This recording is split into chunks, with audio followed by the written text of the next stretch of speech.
Palestine രാഷ്ട്രം കടലാസിൽ മാത്രം ഒതുങ്ങരുതെന്ന് ഖത്തർ. ഇക്കാര്യത്തിൽ അന്താരാഷ്ട്ര സമൂഹത്തിന് നിയമപരവും ധാർമ്മികവുമായ ഉത്തരവാദിത്തമുണ്ട്. ഗസയുടെ പുനർനിർമ്മാണത്തിൽ ഏത് റോളും വഹിക്കാൻ രാജ്യം തയ്യാറാണെന്നും ഖത്തർ അറിയിച്ചു.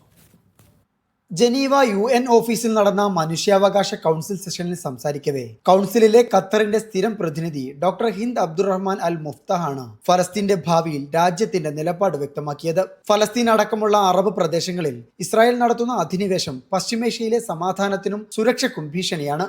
ഫലസ്തീൻ എന്നത് കടലാസിൽ മാത്രം ഒതുങ്ങിക്കൂടാ. നിലവിൽ ഗസയിൽ ഇസ്രായേൽ നടത്തുന്നത് വംശഹത്യയാണ്. ഈ യുദ്ധം അവസാനിപ്പിക്കണം. ദുരിതം അനുഭവിക്കുന്ന ജനങ്ങൾക്ക് അടിയന്തര മാനുഷിക സഹായങ്ങൾ എത്തിക്കുകയും വേണം, അവർ ആവശ്യപ്പെട്ടു. ഫലസ്തീനെ സ്വതന്ത്ര രാഷ്ട്രമായി അംഗീകരിച്ച ലോകരാജ്യങ്ങളുടെ പ്രഖ്യാപനങ്ങളെ ഡോക്ടർ ഹിന്ദ് അൽ മുഫ്ത സ്വാഗതം ചെയ്തു. ദ്വിരാഷ്ട്ര പദ്ധതി മാത്രമാണ് ഫലസ്തീൻ ഇസ്രായേൽ പ്രശ്നത്തിനുള്ള ഏക പരിഹാരമെന്നും അവർ ചൂണ്ടിക്കാട്ടി.